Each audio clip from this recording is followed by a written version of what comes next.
Here we are. Hello, everyone. Come on in. We are here for our session number 10, I think. We're nearly there, aren't we? Yes. Oh my gosh, we're on day 2, session number 10. And we have the amazing Sarah from SEK Handmade. If I said that right, do you say SEK Handmade? Mm-hmm. Perfect. Yes. Perfect. I've read it in my head many times, but never known how. And Sarah has just, I hope you saw her video there. It was the most amazing presentation about hats, everything to do with hats and how to actually make a hat that fits. Because, oh my gosh, I am definitely had a crochet journey that has involved making hats that do not fit.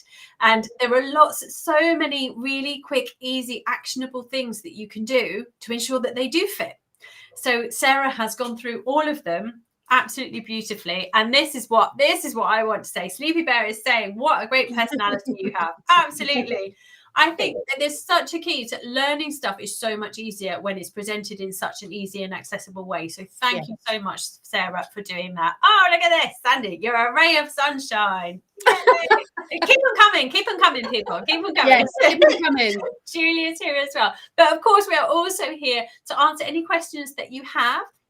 Anything to do with hats, constructions, fitting, sizing, anything like that, because Sarah is your person for this. And Veronika and I will just tag along at the sides. Yes. Lots of hellos coming through. Awesome. But yeah, Sarah, is hats just your thing? Or is it just that you know lots of things and you just know a lot about hats as well? I am a teacher by trade. I actually went to college to learn to teach, and I taught in elementary school for many years. And then, excuse me, when we moved to where we are now, almost immediately the pandemic happened. Oh gosh. But after things opened back up, my local yarn shop owner reached out to me and said, I have a knitting teacher who's trying to teach crochet, but I really need a just crochet teacher. And I was like, me. And a lot of people started coming into the shop with hats that did not fit. So it's not really my specialty per se. Teaching is my specialty. But as I started to think about it, I was like, this makes sense. A hat seems like a great first project, a great beginner project. There are lots of great beginner hats out there, but there are a lot of things that you don't know as a beginner until you mess them up. But who wants to make all of the mistakes first when someone else can just say, here's what you need to know, and then you can be successful. Yeah, and I think lots of people say, don't they? Oh, hats, they're quick and easy. It doesn't really matter if they don't fit, etc., etc. It's like just because something's quick doesn't mean that it's okay to not know where you're going when you're starting. Yeah, that's the thing, isn't it? Yes, we've got questions coming in saying really enjoyed the video. I also have a child-sized head and all hat patterns fall down over my nose. I have the opposite problem. I have a big head, unfortunately. Do you recommend top down or bottom up for a small circumference head, and where can I adjust? So I have to confess, my favorite types of hats are bottom up. One of the reasons so in all of my patterns, or most of my patterns, I have a chart that says how much each piece of the hat is. So the brim is this deep, the hat is this much, the decreases are this much, because I think that's really helpful to know. If I know that the standard size of a hat, or the hat in the pattern says it's going to be 9 inches tall, I know personally that my little head needs 8 inches, and I know that the brim is 2 inches and the decreases are 2 inches, then I know the two easiest places, I guess, to make adjustments are in the brim depth, because you can easily stretch that or shrink it. But it is hard to make adjustments in the decreases. That's not where you want to be mucking around with a hat if you can avoid it. So knowing how much I should expect to have in the body of the hat, which is just, the straight repeats, or, you're not messing around with decreases or anything, part of the hat, I'd say that's the best place. And a lot of times when I look at a hat to adjust it, I look at that center part and I say, what am I going to take off the bottom? Or what am I going to take off the top of that? So if it's just a straight repeat of the same thing over and over again, then you can just say, oh, I'm going to remove 2 rows because that gives me, you know, an inch shorter, and I'm good to go. Yeah. Another good thing then is to look at the gauge, because you need to know, if I need my hat to be an inch shorter, you need to look at the gauge and say, okay, so what's 1 inch? How many rows is that? Because in a fingering weight hat, that might be 5 or 6 rows. Mhm. And in a bulky weight hat, that might just be 1. Yeah. Yeah. Yeah, definitely. Yeah, no, but that's really, really helpful, that you give this measurements of the different parts. I never really thought of it that way, for people to be able to adjust like what different parts of the hat measure. Mhm. And then, like you said, it's probably easiest just to take out some rounds or rows from just a straightforward section, isn't it? Where you don't mess around with increases, decreases. So yeah, that's a really helpful tip there. Definitely. And Bonnie's saying this all struck home for me. I think it will have struck home for lots of people. Yeah. When I was trying to make a hat for my little great niece who was 400 miles away, I was sure it wasn't big enough. I was sure it wasn't big enough because of the shape. Fortunate for her, it fit for 2 years. Awesome. Oh. The thing is, like, hats are very forgiving, aren't they? And you know what? They are a really good place to learn, I think. Yeah. You know, it really, like, the world is not going to come to an end if you make a hat and it is not the right size. Honestly, it doesn't matter. But if you can work your way to getting it to the right size, then what an amazing thing. Like, the whole thing is the learning process, isn't it? Definitely. Yeah. And kids are so hard because kids have such different head Yeah. sizes. And the thing that I learned, I started, I think a lot of makers' journey is that we start crafting for ourselves. We get more stuff than we could ever possibly wear ourselves. And so we start selling, right? Yeah. And that was my journey too.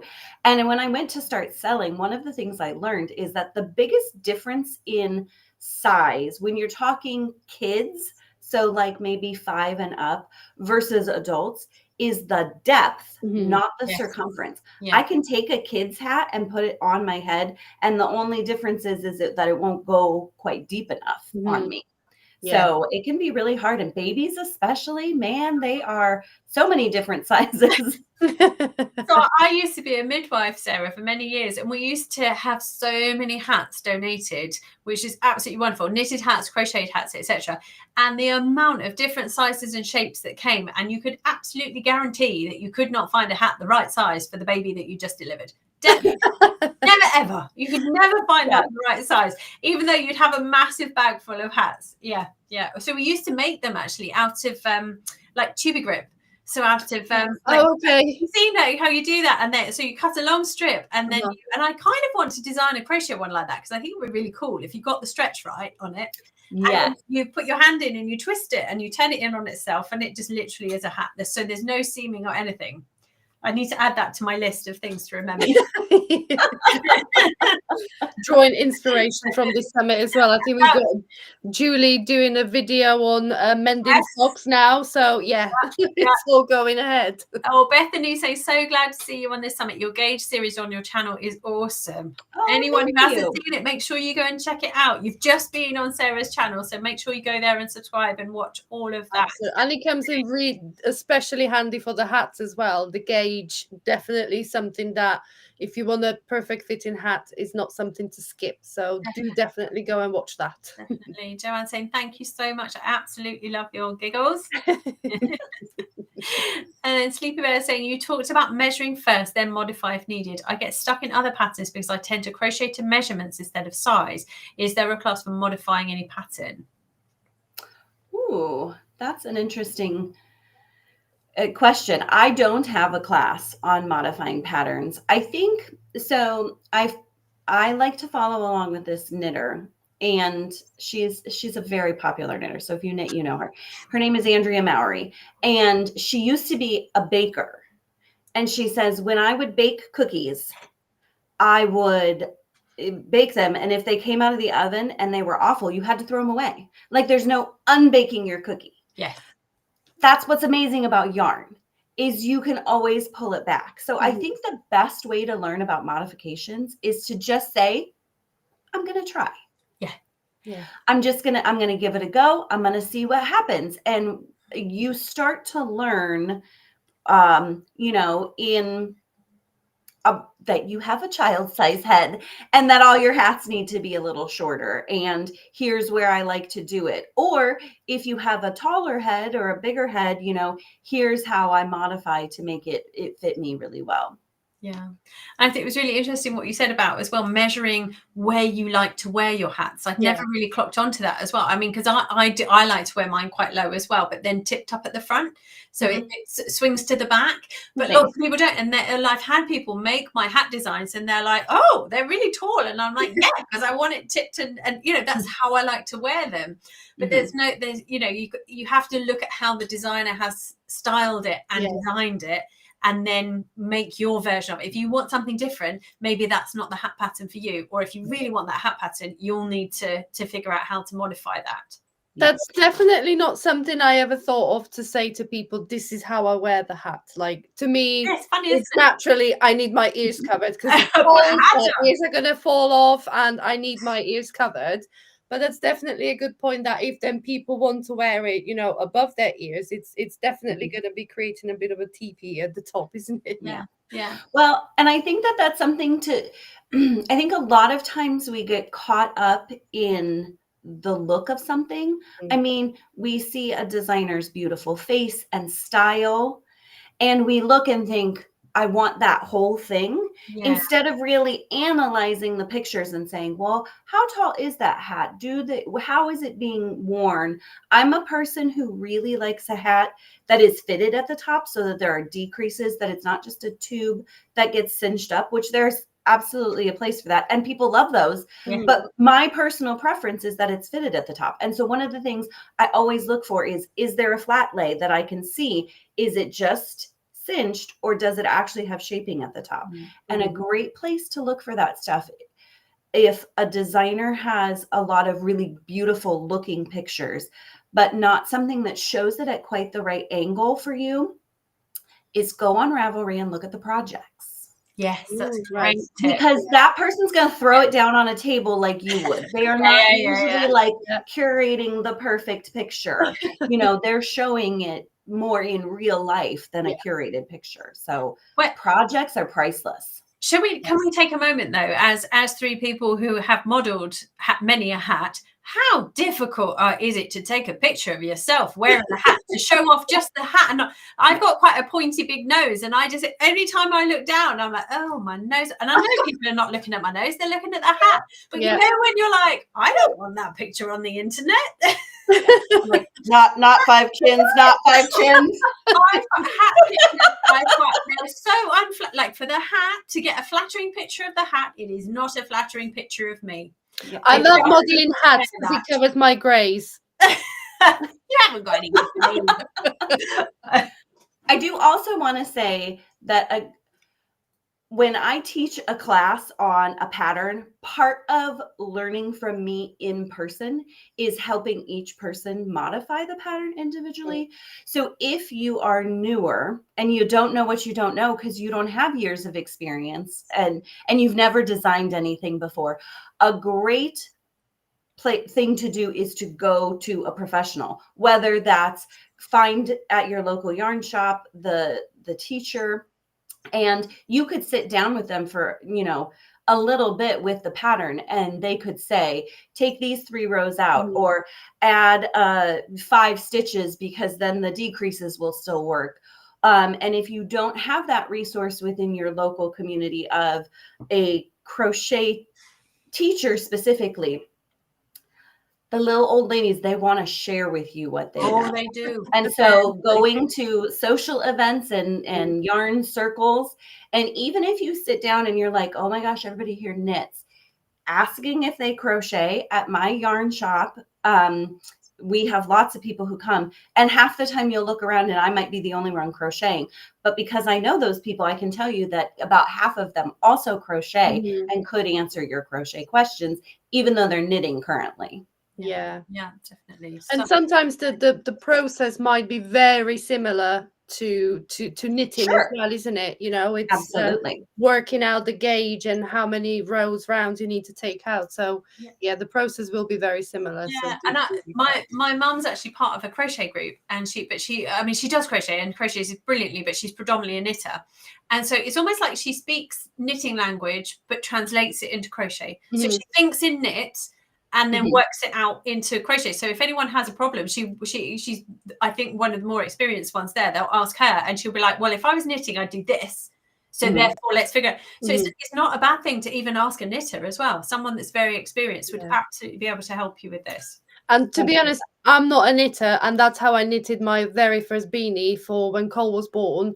I just kind of started with the brim and worked up the height, and then I thought, well, in crochet, I like crochet 6 and then decrease, and crochet 6 and decrease. So I was like, I'll knit 6 and decrease, and I'll knit, and that's how I kind of shaped the top of the crown without following a pattern. And I'm not a knitter; I can't even. The opposite of my mum, then.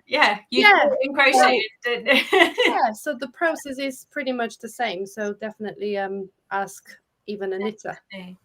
So next question, for a person with a large head, how do you increase it? I increase the chain and it's too small. Oh, okay. So, one, I think that people chain too tight a lot of times. That like a hat will fit, but it's that first chain that's just too tight to get on. And if you don't want to put your hat on and be like, oh, it feels okay, and then take it off and have like a mark across your forehead where it's been like pressing in on you.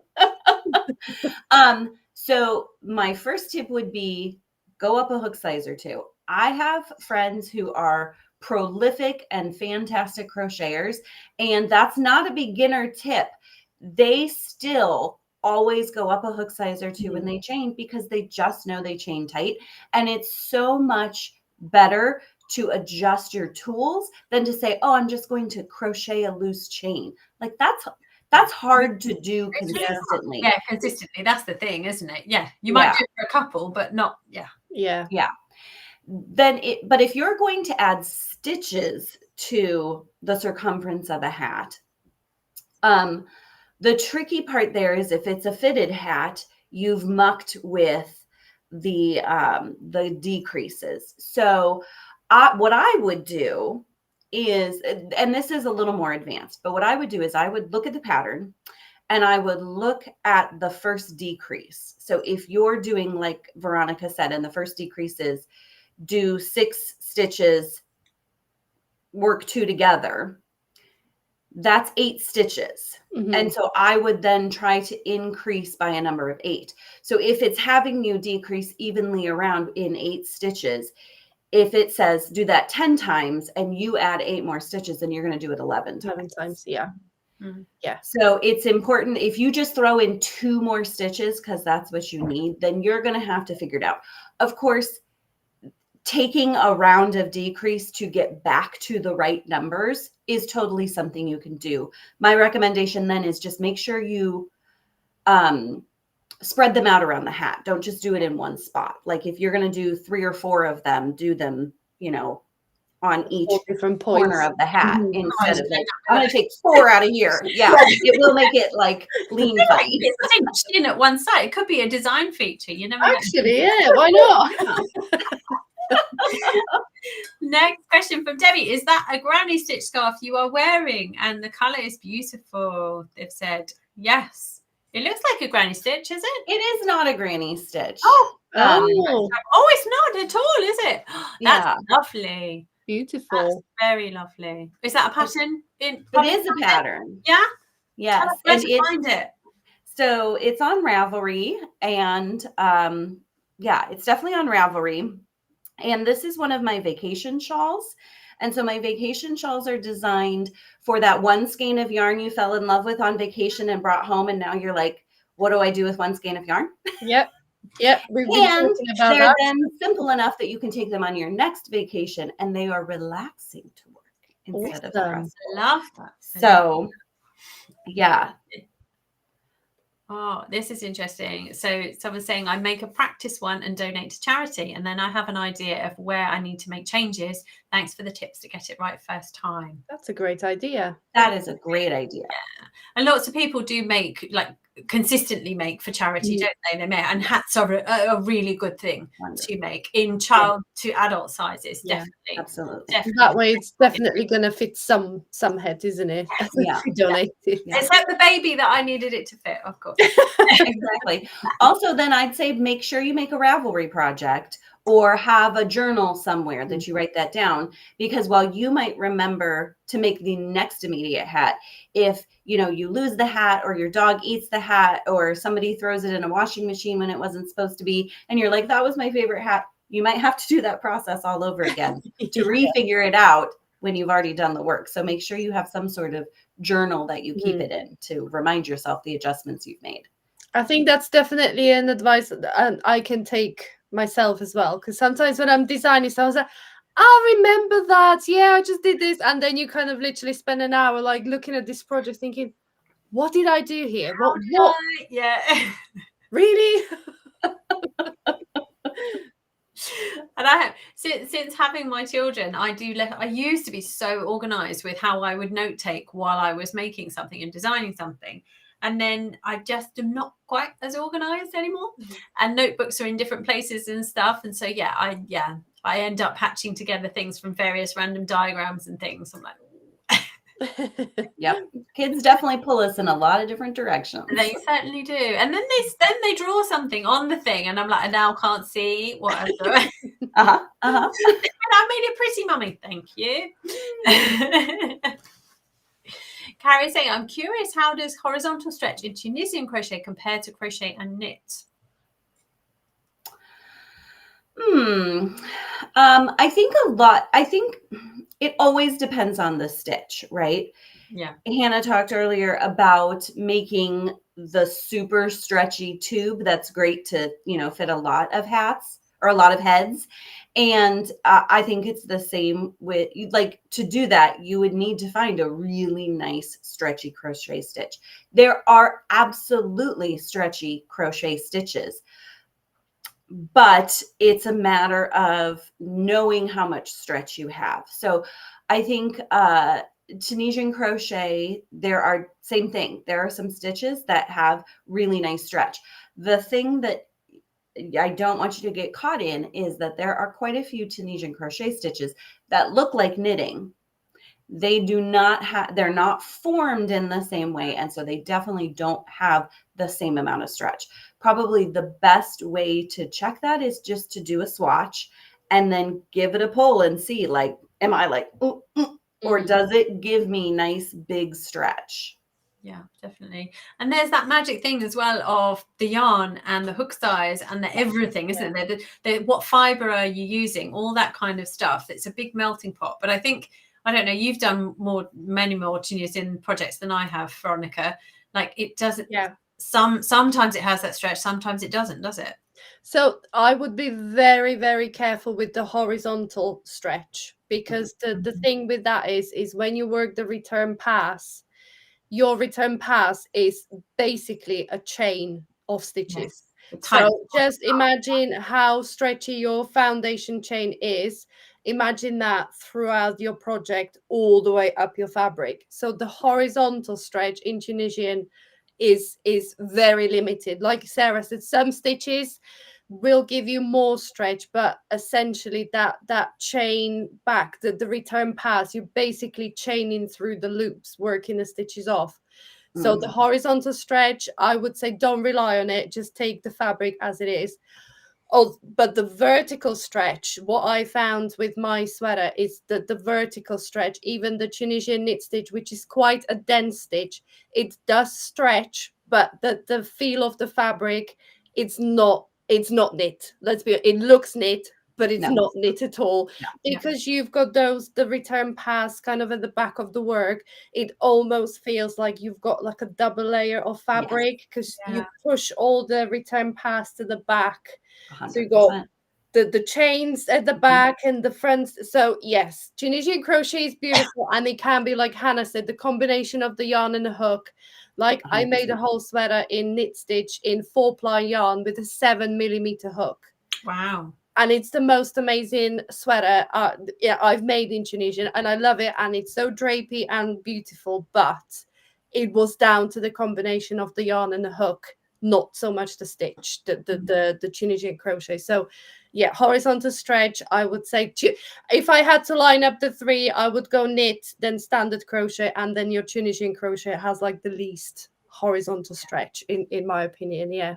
So if it has with the vertical stretch then, and this is another question for you, Sarah, about would then a side across in any kind of what you're talking about in stretch, would a side across construction be better if you wanted to harness that stretch?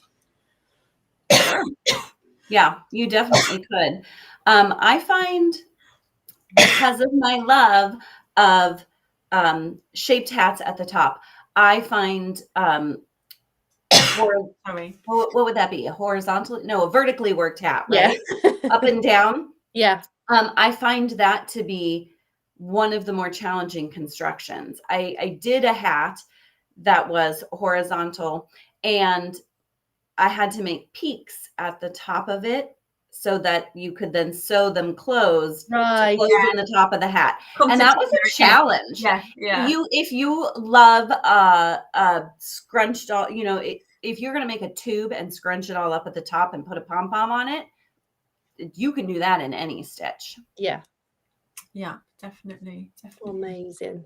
I love it. I love how it's making people think outside the box and outside what they normally do. It's awesome. Absolutely awesome. And I will say, as far as chain, or as far as yarn goes, there's a lot that goes into making each yarn different. So fiber content, mixes of fibers make a big difference. I am not a 100% cotton person, but I have felt some cotton wool blends, and I'm like, yeah. Well, that's interesting.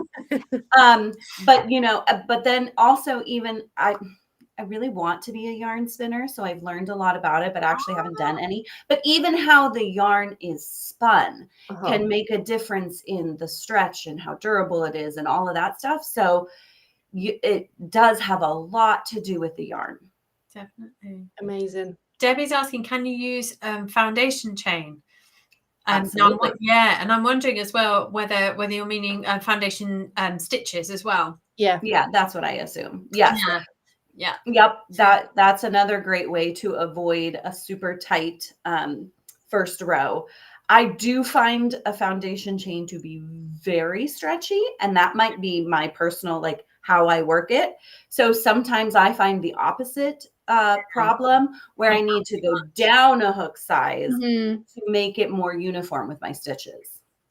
Yeah, I think I mentioned that before. When I first did the foundation single crochet, I used to go through just the one loop when I was making the next stitch, and my foundation, I was like, bigger and bigger. Where is this going? And then I thought, no, actually, I watched someone's video, and I'm like, oh, you go on both of those loops of that chain stitch on the side. And since I've started doing that, it's staying within the dimensions. It's not like outgrowing the place. Again, it's another one of those things and we've said this every single year. You only know what you know when you find it out. Yeah, absolutely. And unless you find it out, and don't ever say, oh gosh, I should have known that. You should not have known that. It doesn't matter that you didn't know that up until this point.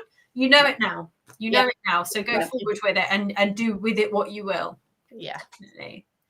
Kristen saying it helps with the chain to make sure you are really using the shaft of the yarn with each chain motion instead of just flipping the hook tip. Hope that makes sense. Yes, that definitely makes sense. 100%. Yeah. That is one of the first things I teach my Learn to Crochet people, is that when you are stressed out or frustrated, even if you are an experienced crocheter, your first instinct is to tense down, and you're just working against yourself, because especially in things like the chain, where it's just loops connected together, when you start pulling on your tensioning yarn, you're tightening it around your hook. So my first recommendation is, so what she's talking about, I just haven't had my crochet hook here, is always pulling your yarn down to where it tapers. And so a lot of new crocheters or people, when they're stressed out, will keep their yarn down here. Well, the measurement of my hook is down here where it's straight. So if you're feeling like you're tense, you need to make sure that every time you put your yarn on your hook, instead of keeping it up here, that you're sliding back down. Yeah. And it can help then to put a finger on that loop so that even if you pull on it, I'm not shrinking it because my finger is there holding the loop in place. Definitely. And we talked about it earlier, didn't we, Veronica, about ergonomic hooks, actually. Another thing to be careful of is that if they're a shape, you know, an all-in-one, you haven't got a handle to it, just be careful you don't go too far down, because then it will stretch it out further than it needs to be. Yeah, So, like like that. Yeah. It just you can't quite tell, but it kind of gets a bit too wider there. And just by looking at it, you wouldn't probably think, oh, that's much thicker than the first part. But yeah, so it could do it could be to do a lot with the type of hook you're using as well. So that's another thing to take into account as well. Absolutely. Yeah. I love how all of our sessions are all like suddenly all you know, meshing together and we talked about this and this, and it shows how applicable, even though we're talking about completely different topics, they are all interlinking, they're all making sense together. So hopefully it's making sense for everyone as well. Tips Jake says, one thing I have found helpful is that I use sock yarn when making newborn or infant hats for new mums. It allows quite a bit of stretch and fits the littlest and biggest. Yeah, because you never quite know how big their heads are going to be, do you? No. Yep. As someone who had a baby both early and late. Oh. Their heads come in very different sizes when that happens. And they come whenever they want. They do indeed. They do indeed. And Jan saying this is another idea for you, making a rectangle and then sewing it together and making cat ears in the corners is so cute. And that's the thing as well, you know, you don't have to, you know, there's loads of cool stuff, especially in kids ones, you know, ones with dinosaur spikes on the top of them and all that kind of stuff. You know, you don't have to take it all too seriously, and especially for kids hats, you know, like just have fun, and as long as they like them.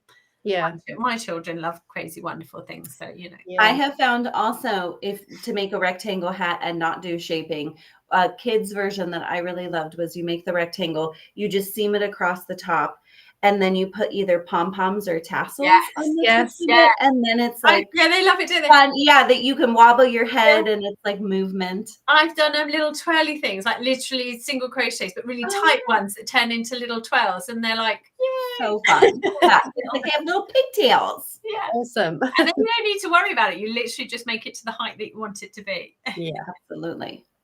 Oh, this is interesting. Sandy said, I watched a tutorial for a summer bucket hat the other day, and the instructor said there were differences in the cotton yarn, that she definitely wouldn't use dishcloth cotton. Yeah, I mean, there's cotton and there's cotton, isn't there? Yeah. There's like heavy, thick worsted cotton, and then you've got Pima cotton, and like you say, you've got blends as well. I would definitely head towards blends. But if you're making a summer hat, then yes, it does make sense to have it in a more durable and breathable cotton as well, doesn't it?